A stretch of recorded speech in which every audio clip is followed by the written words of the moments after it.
Good morning, everybody. You're very welcome. And we're delighted today to be joined by David Delaney. He's part of the Media Solutions team at the Laois Nationalist, which is part of the Irish Times group. So you're very welcome, David, and thanks for taking the time to join us today. Hope all is well with you. Would you like to just give us a little bit of an overview of the newspaper and where it's at the moment? Just say it's great to be here. Thanks for hosting, and the series is really good. I'm enjoying watching all the videos so far, Bernie, so thanks for that. Ourselves, the Nationalist as a paper has been around since 1883, the printed edition obviously, and I suppose in the last number of years we've seen quite a change in the media landscape, both locally and indeed nationally and internationally. So we've diversified. Obviously, the Irish Times coming on board has changed the landscape dramatically for us. It's the first time that the Irish Times group have actually had regional papers.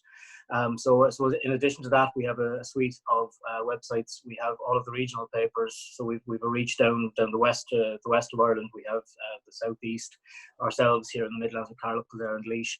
And then we would have myhome.ie, we have recruitireland.com, Beat 102 radio station is in there.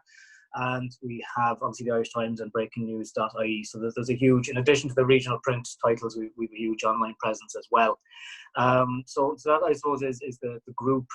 So we still retain our individual identities within the group. So from that point of view, nothing has actually changed. So we've integrated well into the group as a whole. So I suppose what we do, we're a local media company. We're paid for a newspaper, so it's something that has been supported quite a lot. And thankfully, during COVID-19, we can go into that in a few minutes, the kind of supports that we've had. But that's where we're at, I suppose. And one of the things pre-COVID was looking at our digital offering and developing that. So in a way, that's been brought forward, probably a little bit sooner as well. So we've been looking at that in the current climate as well. So it's given us a bit of breathing space on that, in one sense that we're not stuck in offices. We can collaborate with the team remotely and on the digital work then as well. So in terms of the experience for the local paper during COVID-19, I'm sure it's been pretty difficult for you guys to bring in advertising and the like. Yeah, it's certainly been challenging. That's one thing. I work as part of the team here in Laois. Myself, my colleague Kellen Walker look after the Laois office from a media solutions point of view. A lot of what we do, I suppose, we look. People have this image of a commercial function or a media solutions function as being take the money and run. To paraphrase Julia Turner, it's for us. It's not like that. And what we've always done. I mean, one of the challenges I found with clients is that a lot of the partnerships and relationships that we have are ongoing. So a lot of our clients would be, for example, I'm with the company the last 10 years, and I would have clients for the last 10 years who will be with me on a weekly or a monthly basis, in a mix of print and digital. So that was one thing, particularly in certain sectors, obviously, that just, those were horrible phone calls that we got back in March. It was like, hey, I have to go away for a few weeks or a few months or whatever. We didn't know, of course, back then. So it was like losing a limb or a family member almost, because we were in such, we have such good relationships with our clients. So that was a big thing. Obviously certain sectors that we would have, very good relationship. Motoring was one big sector that took a hit. Hospitality was one big sector that took a hit, because if you're not open, you don't have anything to say, and you don't want to be seen to be advertising either when your colleagues maybe can't, the business. So that was one major challenge that we had. Revenue kind of, it didn't disappear, but it dried up in certain sectors fairly quickly. Thankfully, I mentioned there a moment ago, one of the big things with us, and one of the first areas to be invested in, thankfully by the government, was in local media. There's lots of discussions as to, the future of newspapers, the future of print.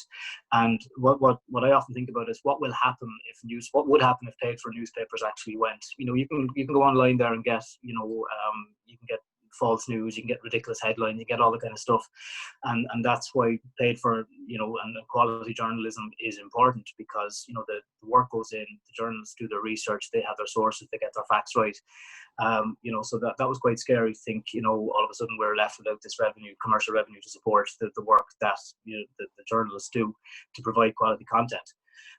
But thankfully the government came in and recognized that, we need good news, we need quality news, we need information, to get out there. So we got quite a lot of support, and I know a lot of the local our local colleagues in the industry did as well. In terms of commercial, we got full page ads for the roadmap. We got great support from local elected representatives. We got great support from national elected representatives, and indeed MEPs as well. So that was, that was really, really welcome, and it gave us a bit of a boost as well to say, look, we know we're being supported. Yeah. And I will say, yourselves in Chamber have been brilliant to us. The LEO, the council, it really does.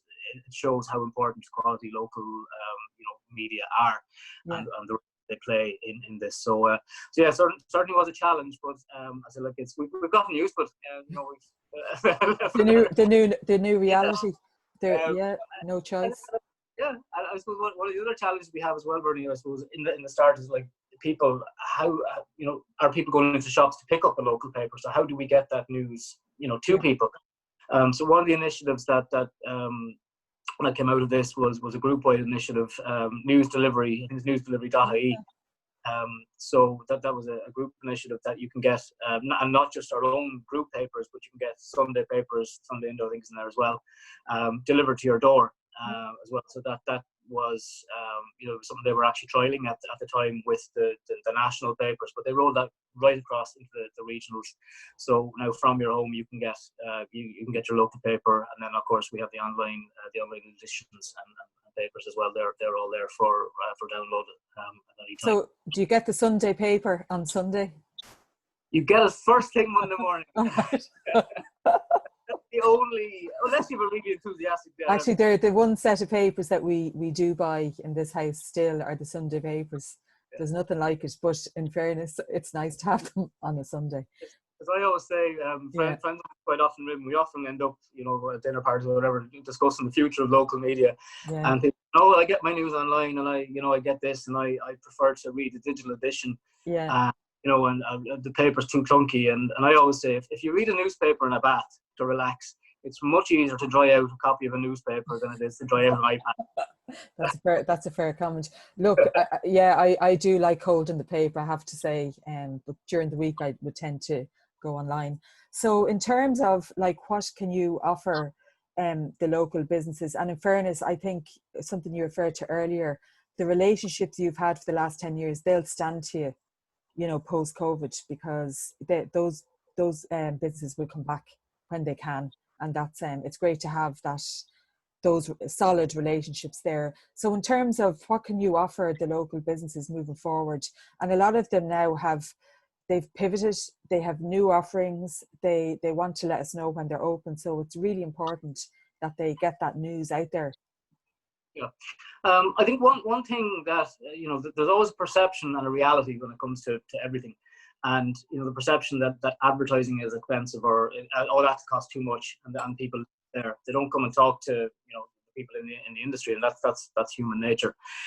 So I suppose what you mentioned relationships. That's what myself and my colleague Helen love doing. Is actually we have a meeting.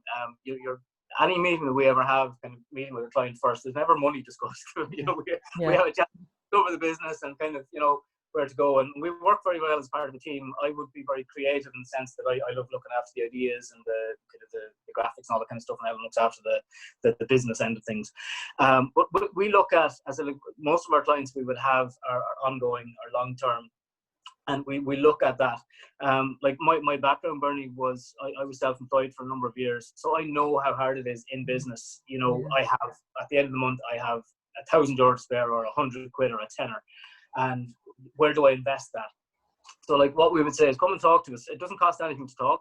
Come and have a chat and see. Like right now we have we have the digital suite. We've huge things. You have my colleague Peter from the Irish Times on a couple of weeks ago. For the digital side of things.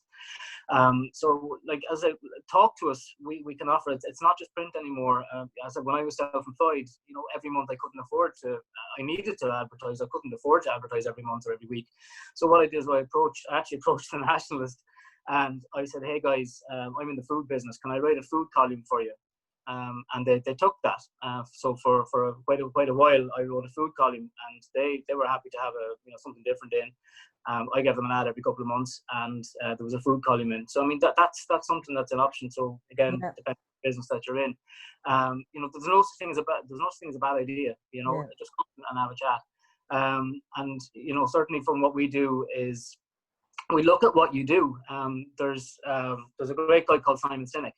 And it's about people they don't buy what you do, they don't buy how you do it, they buy why you do it. So that's what we do, is we look at people's why. I love talking to new businesses, I love talking to existing businesses, and you know yourself, you can get so wrapped up in your business, you forget to step back and look at, and work on your business. That's what we do, is we go off for coffee, we have a chat, and we just find new ways of getting the business, because sometimes you can forget how, you're so involved in the day-to-day, you can forget, that's actually something I could do, and it's something, it's a perspective, it doesn't cost anything. Exactly. And then the partnership develops from that, great, but if you buy it for the follow, like it's not, we're not looking for thousands of euro every week from anyone, we're looking for hundreds. It's just, it's a relationship. We're on the go since the 1880s. Sometimes it feels like it, personally, but it's come and have a chat. Well, right now there's a ring. Exactly. But, but that's the thing. We've a huge platform out there, and you can reach a national audience if you wish. You can use the national platform, to reach a local audience. It's mind-boggling, really, if you go into it. But just come and talk to us. That's see what we can. I know from the discussion we had a few weeks ago with your colleague Peter from the Times, it is mind-boggling, and I think particularly small business owners, it's a minefield. And how do they know where to spend their small budget and get the most return? So it's great to have someone like yourself and Helen that will talk them through that and find the right solution. It's not a one fit for all businesses. So that's kind of the key message here. I think definitely it's worth picking up the phone or doing the Zoom call with yourself over the next while. So really, for you, the outlook, what's the feeling you're getting, because you are talking to, in like the phases, the reopening, are people kind of now saying, David, we need to kind of get going with something to put out there? There's definitely sparks of for industries. So hospitality, motoring came back in the last couple of weeks, and again, it's, where's our support? I know something that we did with clients right in the middle of COVID was say, look, for example, there was a hardware store, and we said, look, if you are investing, we will actually return. Don't be worried about it for a start. Don't be worried about the bills and that kind of stuff. We'll help you, payment or whatever. So what we did was we actually said, okay, thank you for the investment. We look after you as a digital campaign, and we actually gave them the value of that as a voucher. When so there are creative ways. Exactly. So like that, you see every week, you see a new name coming up on the system, and we've kept up the relationship. We have chats with all our clients every week, 2 or 3 times a week, virtual coffees and whatnot. But definitely every week, and every you see a new business back, and so there are new businesses even coming in and kind of looking at what we can do. But again, as I say, come and talk to us. If you want to get a message out there, we can certainly help. Yeah, I was speaking to somebody last week, and they have seen an increase in micro businesses starting on the back of COVID-19. People kind of having a whole pivot in their careers. So, those green shoots and opportunities, we have to do our best to try and hang on to those. Yeah. So, look, David, that's great. Thanks very much for joining us today, and hopefully we'll see you soon for social distancing coffee. Absolutely. Listen, Bernie, thanks very much. And it was lovely to be on this morning. Thank you. Bye.